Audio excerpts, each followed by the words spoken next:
कई बार ऐसा होता है आपके रिश्ते में कि आपका पार्टनर अचानक से नखरे दिखाने लगता है। मतलब होता कुछ नहीं है एक रिश्ते में, ना तो वो आपसे दूर जा रहा है ना ही आपको प्यार कर रहा है। और कई बार ऐसा भी होता है कि वो आपको फॉर ग्रांटेड ले रहा है। मतलब अल्टीमेट हर तरीके से वो आपको सिर्फ और सिर्फ परेशान कर रहा है। वो आपकी लाइफ के साथ खेल रहा है। उसको जरा सा फर्क नहीं पड़ता है कि आपकी लाइफ में क्या हो रहा है क्या नहीं हो रहा है। और आपकी तरफ से ऐसा हो रहा है ना कि आप उनके लिए लगातार अट्रैक्ट होते जा रहे हैं। वो जितना आपके पास आने की कोशिश, आप जितना उनके पास जाने की कोशिश करते हो वो उतना ही आपसे दूर जाने की कोशिश करने लगता है और फिर अचानक से पास में आता है।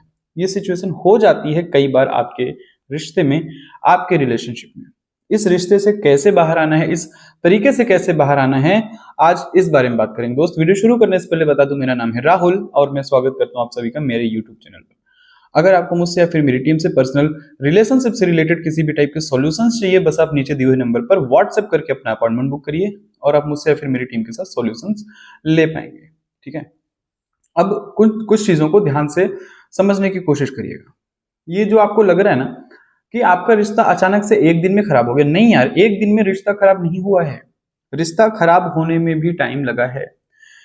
आज से 3 से 4 महीने पहले या फिर कुछ लोगों के केस में 5 से 6 महीने पहले, और जिन लोगों को रिश्ता एक शॉर्ट टाइम का था तो उनके केस में 15 से 20 दिन पहले से ही रिश्ता खराब होना शुरू हो गया था। आज आपको एक ऑफिशियल डेट पता चली है कि मेरा रिश्ता खराब हो चुका है, लेकिन सिचुएशन ये है ना कि आप उनसे दूर नहीं होना चाहते हैं। आपको लगता है कि मैंने अपना टाइम दिया है, मैंने अपना एफर्ट्स दिया है, मुझे इनके साथ अटैचमेंट ज्यादा हो गई है, इस वजह से वो आपसे दूर नहीं हो रहा है। ठीक है ना। आप चाह के भी दूर होना ही नहीं चाहते, आप इस रिश्ते में अपनी तरफ से एफर्ट्स लगा रहे हैं। अब कुछ चीजों को थोड़ा ध्यान से और शुरू से समझने की कोशिश करिएगा। फ्लैशबैक में जाते हैं और बताते हैं कि क्या हुआ था रियल में शुरुआती कंडीशन पे। आपने अपनी तरफ से उनसे बहुत ज्यादा बातें की। एक दिन में 8-8 घंटे 10-10 घंटे आप दोनों के बीच में कम्युनिकेशन होने लगा। ऐसी चीजें भी आपने उनसे बता दी जो चीजें शायद आपको नहीं बतानी थी। देखिए दोस्त, लोगों को हमेशा चैलेंजिंग लोग पसंद है। मतलब जब आप उनके पास आ रहे थे या आपके इस रिश्ते की शुरुआत हो रही थी ना, तो वहां पर एक चैलेंज था कि मुझे इस बंदे को या फिर इस बंदी को हासिल करना है। मैं इसके साथ रिलेशनशिप में आना चाहता हूं, आना चाहती हूं। ठीक है। अब वो चैलेंज नहीं रहा। जब आपने उनको पा लिया तो वो चैलेंज आपकी लाइफ में नहीं रहा। उसके बाद कुछ आता है एक्साइटमेंट वाली चीजें। जैसे जब आपका रिश्ता बेहतर था, बेहतरीन था, तो सारी चीजें एक जुनून के साथ होती थी, एक जोश के साथ होती थी। उसने मुझे बुलाया, मैं उससे मिलने जाऊंगा, मैं उससे मिलने जाऊंगी। ठीक है ना। तो वो एक्साइटमेंट रहता था। धीरे धीरे करके जैसे जैसे रिश्ता पुराना होता गया वो एक्साइटमेंट भी चला गया। ठीक है। अब कुछ लोगों के केस में ऐसा भी होता है कि आप अपने पार्टनर के ऊपर डिपेंड हो जाते हैं। मतलब जो आपके पहले बाहर की सोशल लाइफ थी ना, वो सोशल लाइफ से आप कट जाते हैं।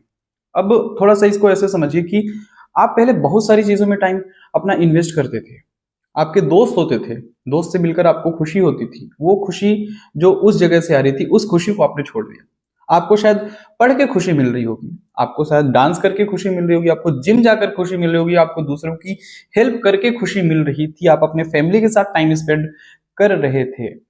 लेकिन ये सारी चीजें आपने, जब आप रिलेशन में है ना, तो इन सारी चीजों से आपने कट ऑफ कर दिया। छोटी छोटी खुशियां जो आपकी 4-5 जगह से आ रही थी, वो सिर्फ एक जगह से आ रही। मतलब टोटल आप डायरेक्ट या फिर इनडायरेक्ट तरीके से उनके ऊपर डिपेंड हो गए। एक्चुअली आपसे उन्होंने, इस जो अभी आपकी प्रेजेंट कंडीशन है ना, इस बंदे से या फिर इस बंदी से कभी उन्होंने प्यार किया ही नहीं था। उन्होंने उससे प्यार किया था जो हर किसी के साथ अच्छे से रहता था, अच्छे से बिहेव करता था, अच्छे से बिहेव करती थी। ठीक है। तो इस रिश्ते को जितना उन्होंने बिगाड़ा है उतना ही आपने भी बिगाड़ा है। उनका एक मैसेज आया 2-4 घंटे में, आपने उनका फटाक से तुरंत मैसेज का रिप्लाई कर दिया। ठीक है ना। तो आपके अंदर वो एक्साइटमेंट, वो बात करने की ललक होती थी कि मैं इनसे बात कर लेता हूँ, मैं इनसे बात कर लेती हूँ, हमारा रिश्ता है, एक बेहतरीन बॉन्डिंग है। ये चीजें करके आपके रिश्ते में दूरियां आ चुकी हैं। चलिए, ये तो हो गई पहले की बातें। लेकिन अब हमें क्या करना है, जब हमको ऐसा लग रहा है कि वो हमसे दूर जाने की कोशिश कर रहे हैं। देखिए, अभी भी रिश्ता आपका नहीं बिगड़ा है। आपको जरूर लग रहा होगा कि आपका रिश्ता बिगड़ चुका है, लेकिन नहीं दोस्त, ये आपकी गलतफहमी है। आपको यहाँ पर रिवर्स साइकोलॉजी का यूज करना है। रिवर्स साइकोलॉजी एज इन, ऐसा नहीं कि बिल्कुल जैसा वो कर रहे हैं हम भी उसके अगेंस्ट चले जाएं, उल्टा बिल्कुल भी नहीं करना। जैसे वो आपसे कम बातें करने की कोशिश करते हैं तो आप उनसे बातें करिए, लेकिन जितनी भी बातें हो रही हैं वो आप क्वालिटी वाइज बातें करिए, ना कि क्वांटिटी वाइज बातें करिए। ठीक है, पहली चीज। और दूसरी चीज ये है कि अपनी तरफ से तो आप कॉल या फिर मैसेज करना ही बंद कर दीजिए, क्योंकि किसी भी रिश्ते की सबसे अच्छी शुरुआत कॉल और मैसेज करने से होती है, और सबसे गंदी एंडिंग भी कॉल और मैसेज करने पे होती है। पहले आप दोनों के बीच में जब बहुत सारी बातें होती थी, आपकी तरफ से भी कॉल्स आते थे, उनकी तरफ से भी कॉल्स आते थे, लेकिन बीच में एक ऐसा सिचुएशन भी आया होगा, सामने वाला आपको बोला होगा कि आप मुझे टाइम नहीं दे रहे हैं। पहले की बात अलग थी, ठीक है ना, अभी की बात अलग है। अब आप अपनी लाइफ में अपनी चीजों पर ध्यान दे रहे थे, उनको तो आपने अपनी आदत लगवा दी दिन भर बात करने की, वो आदत कैसे छूटेगी? कोई शराबी है, उसको पता है कि मुझे शाम को 7 बजे या फिर शाम को 8 बजे शराब पीना है, ना चाहते हुए भी उसके पैर अपने आप ठेके तक पहुंच जाएंगे और वो जाकर शराब ले लेगा। तो उसको शराब की लत है। यहां पर भी आपके पार्टनर को आपकी लत एक टाइम पर लगी हुई थी, ठीक है ना, लेकिन वो लत अब धीरे धीरे करके छूटेगी, इकट्ठा नहीं छूटेगी। तो आपको उनसे डिटैच अगर होना है, अगर आप लोग चाहते हैं कि डिटैच हो जाए, फिर आपके पार्टनर आपके पास आ जाए, अभी लत लगी है आपको, तो आपको खुद पे कंट्रोल करना पड़ेगा, उनसे खुद को डिटैच करना पड़ेगा। आपको ऐसा दिखाना पड़ेगा कि मैं मेरी लाइफ में खुश हो सकता हूं। देखो, डायरेक्टली या फिर इनडायरेक्टली आपको खुद को खुश दिखाना है।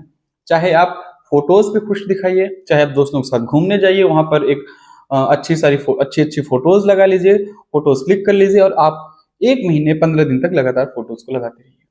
उनके दिमाग के साथ आपको खेलना है। उनके दिमाग में ये चीजें हिट होनी चाहिए कि आखिर ये बंदा या फिर ये बंदी मेरे बगैर खुश कैसे, जिसकी खुशी में होता था, जो दिन रात मुझसे बात करने के लिए मरता था या मरती थी, वो मुझसे दूर कैसे हो सकती है, हो सकता है। जब तक उनके दिमाग में ये थिंकिंग नहीं आएगी, तब तक शायद शायद ही आपका रिश्ता अच्छा रहेगा, अच्छा बनेगा, ठीक है ना। तो खुद खुद के ऊपर ध्यान दीजिए, खुद के करियर के ऊपर ध्यान दीजिए, खुद के फाइनेंसेस के ऊपर ध्यान दीजिए, फैमिली पे टाइम दीजिए, सेल्फ लव के ऊपर ध्यान दीजिए। राइट, एक्चुअली कुछ लोगों को लगता है सेल्फ लव मैटर नहीं करते। दोस्त, सेल्फ लव आपके रिश्ते में बहुत ज्यादा मैटर करता है। आपने खुद से सेल्फ लव करना बंद किया, आज आपकी इस रिश्ते में क्या वैल्यू है? कुछ भी वैल्यू नहीं है। आपकी क्या इज्जत रह गई है? ठीक है ना। आप अब आपके रिश्ते में ऐसा हो चुका है, वो जो बोलते हैं, जैसा बोलते हैं, आप सिर्फ उनकी बातें सुन लेते हैं कि कम से कम हमारा रिश्ता बचा है। आप अपने इज्जत की, अपने कॉन्फिडेंस को भी आपने लूज कर दिया है, ठीक है ना। तो ये चीजें आपको करनी पड़ेगी।